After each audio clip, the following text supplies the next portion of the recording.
There is a bridge somewhere in the state of California. I'm making an example now. And there is this Norwegian couple that passes by in their car. They have to go to the coastal area, and there's this bridge heading in that direction. So the couple arrive at the bridge, and they see that the bridge is empty. There's no traffic on it. So they cross the bridge, and while they're on the bridge collapses. The couple dies. Their car is found in the river a few kilometers further away. Now, this became international news. The Norwegian embassy was asked for an explanation from the United States. How could this happen? So, research started into the matter, but suddenly the research was stopped for some reason.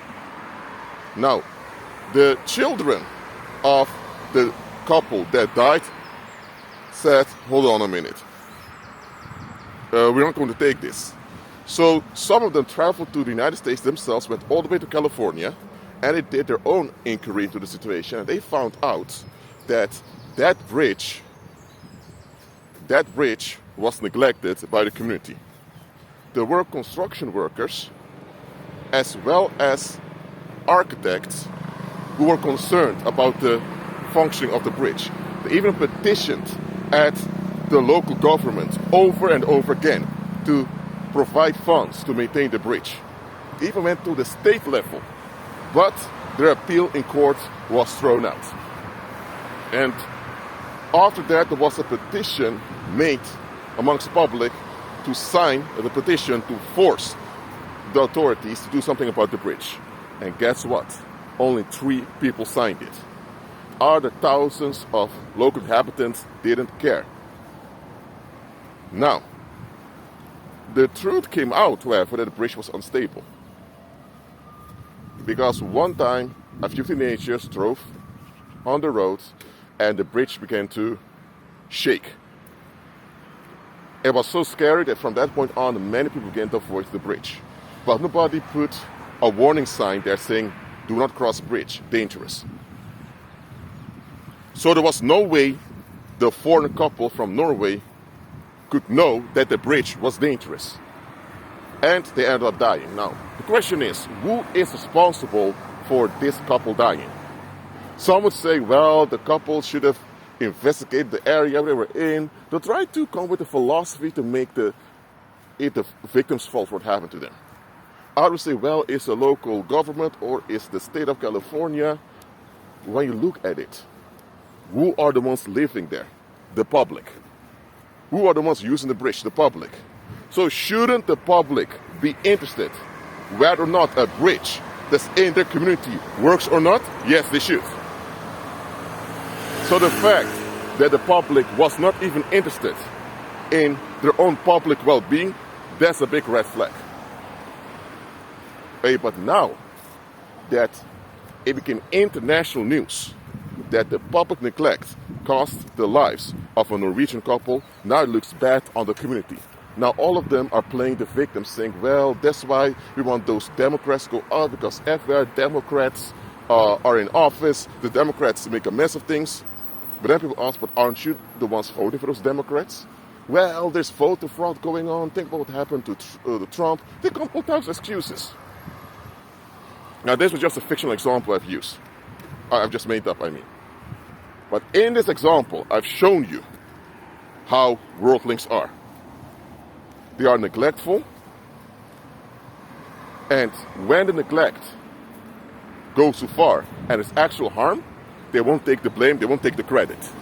Why? Because they don't want to look bad in other people's eyes. They want to maintain a good reputation. Why? Because they want to be neglectful and narcissistic without any consequences. And the moment you point out consequence to them, they turn on you. Hold on. So, that is why society will never praise you when you use your intuition. Society will never praise you when you look at the bigger picture. Because the moment you look at the bigger picture, you're going to notice things that don't add up. And let me tell you, society is the only cult that does not allow you to choose whether or not you want to participate in it. Because society makes sure that everything you need in daily life, food, water, clothes, a place to live, is under their grip. So if you want to make use of all those human resources, you have to go to it. But if you don't bow down to its requirements, and you get things done anyway, they see you as a criminal, or they come up with some excuse. Even if you didn't harm anyone, even if you did pay your tax and all of that, they'll come with some type of excuse to take away the good you have in life because it wasn't on their terms. That's what society is.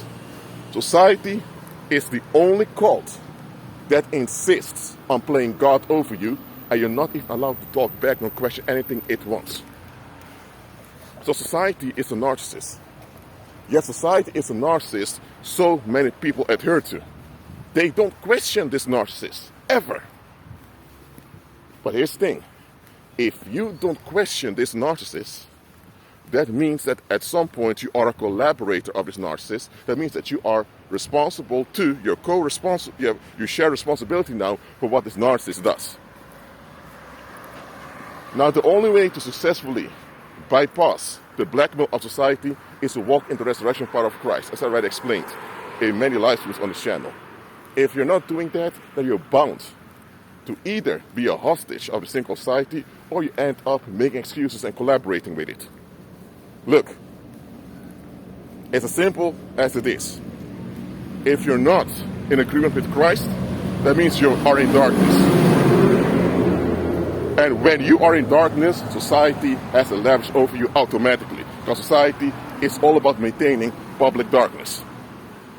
So, do not be conformed to the pattern of this world. Be transformed by the renewal of your mind. So that's why believers should not be unequally yoked with unbelievers. Because look, this narcissist called society is a construct the public enacts. So they can't say, well, this is just how society is. Society is hard, society is that's okay, but you are the ones enacting this thing called society. So society is so bad, or so toxic, whatever, doesn't say that you guys are toxic, that you guys are bad, and you guys are neglectful. Yes, it is.